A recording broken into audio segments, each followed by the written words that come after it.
I think we counted 10 shots at the rim, and are they easy? No, but, they were making some of theirs. Obviously, they put us in a position we were having to go down and help, and they did a great job kicking out. You'd like to think that we could do the same thing, but they're not going to come double if they don't until we score at the rate we need to. But, just too many things that, we did a great job rebounding throughout the game, really until the last 4 minutes. And I still think our guys don't understand exactly what goes into winning the way they need to. And Bishop, I thought, he always plays hard. He's trying to do it. He's got a voice, and I appreciate him trying to let his guys know how hard it is to win at this level and play 40 minutes. And we haven't done that 3 games in a row. Now, we haven't really done it since the Houston game, where we put together 40 minutes. And the competition that we're playing right now, they're going to take advantage of it if you don't. And Illinois certainly did that. Rick, you said a minute ago that you don't feel like this team understands what affects winning. What do they not understand about it? Little details, not listening, coming out of timeouts, not doing what we say we're going to do, taking the ball out of bounds when you're not supposed to, free throw blockouts when it's it's still a 9-point game, giving up, when you've dominated there, it's finishing plays and free throws. I think free throws, think about it. We were 8 for 18 from the free throw line, and when you're not shooting it well from the 3, and we're 6 for 20, and it's just little things, details. It takes a lot of that to go into it, and execution and that is coming out of a timeout. Like, anytime we get a rebound and we're going to push and we're going to try to, if we can get something before the defense gets set, we're going to try to do that. But if not, we've talked about what we're going to do, but we don't get to it, and that's a problem that we've got to get fixed.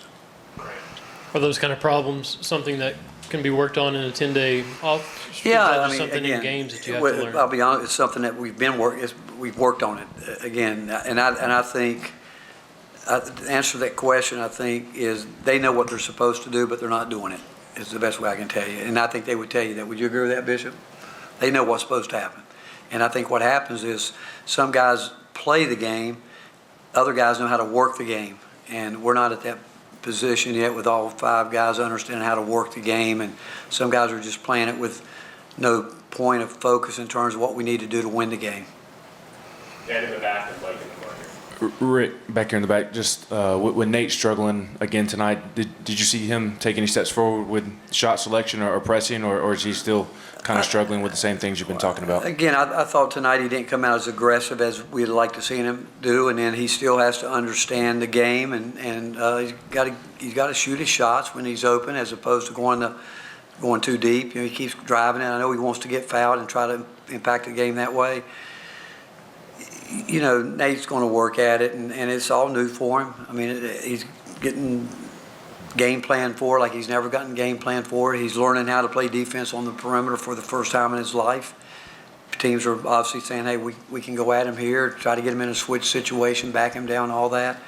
That's all part of his growth process, but he'll figure it out. Because he's such a good kid, and he's unselfish, obviously, but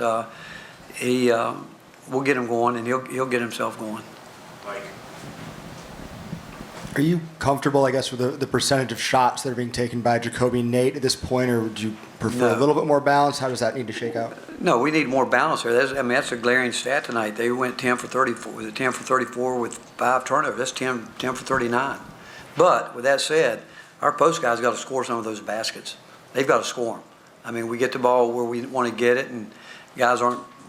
The same things. It's inconsistency, but and then on the other end, the post guys have to guard. But you go. 8 for 18 from the free throw line. That's a problem. That's a problem, and we've seen guys make some of those, and you play these games for a reason. I don't think there's any question from a preparation standpoint. Our guys tried to. I think they did. I think they prepared the way we'd like for them to prepare. But when the game goes on, they lose all thought of what we're supposed to be doing. And that goes back to playing the game instead of understanding how to work it. And it's a very delicate fine line there. But, especially older guys should understand that. You get it from younger guys sometimes, it takes them times, but older guys that have played enough need to understand that, and we're not there yet. Go across that second row there. Rick, just what were your impressions maybe of Keaton Wagler as you scouted Illinois, and did tonight change any Do of what? the? What were your impressions of Keaton Wagler, 23 for Illinois, as you scouted, and then did he, change those at all tonight? No, I thought, again, our coaches, just like their coaches, I just told the team, believe me, there's no secrets in this. We had them scouted. We did. We had them scouted, and they didn't give us anything that we didn't think. I mean, you can look at, some nights, you can say Stojakovic, I think, was averaging, 16 coming in. Didn't get it tonight. Other guys step up because they've got a good team. But, and give Brad a lot of credit. I thought he found, they were going after Jacoby. They were going after Nate. They were trying to, they took advantage of some switches, and but I thought they played really smart basketball, going inside out with it. The same, because they were putting us in a situation where we're having to dig. Often we never once said we're going to trap. We never said that, but a couple of times guys on their own went to do that, and we got burnt with it. And they're playing hard. They are, but they're not playing smart. And that's where we got away from the scouting report a little bit. But I really like Kylan Boswell. I really like him. I think he really ran the game. I thought he was a guy that, you look at his numbers, point guard, what he does, and the way he does some things. I really feel like he's the glue to that team in terms of how they play. Yeah, Rick, the issues you're talking about, how concerning is that at this time of year? Is it natural when you're bringing in a lot of new players, or is Well, no, we have 11 new players, and some of them have never been in this situation. They haven't. But is it concerning? It's concerning when you don't play the way you practice. That's what's concerning, and that's what I've said, and we still didn't do it. Bishop is a guy that you watch him practice. He does what he does in practice. He does what he does in games, and you don't want surprises. And but right now we are who we are, and the fact is we're inconsistent. And I said that to the team the other day. That's why we need everybody. Jacoby's 3 games in a row, Nate 3 games in a row where they've really struggled. And so it's not like we're going to say we're going to count on these 2 guys every night. But when you look at the stat sheet, 40 offensive possessions out of, how many was it? Out of 65 of them. And we got to be more productive there. And again, we need those guys to produce. We do. But we also need, when they're not doing it, those other guys, we need those free throws. We need those 2-point buckets, those point blank layups. And we think we're good. Most teams score them. We need to score them. And but it's the inconsistency of where we are right now. We've got to get consistent. Rick, considering all those new guys, how important is this next 10-day stretch where you don't have to do a scout, you can just practice and just focus on your team? I don't know. I'd rather be playing. I don't think we need practice. We're good in practice. We're good in practice. Why do you think we're good in practice? Play hard. Because I'm doing it. I'm doing it. He can have his voice, but the other guy's got to do it. I can stop him in practice. I can't stop the game. If you give me 10 timeouts, we'd win this game tonight. But I can't. We don't have that. It goes back to we've got to play how we practice, and you got to realize every game takes on its own personality, and we haven't been able to adjust to that. And but again, I'm not looking at it like we got this much time to practice. I'd rather be playing games, but we'll keep.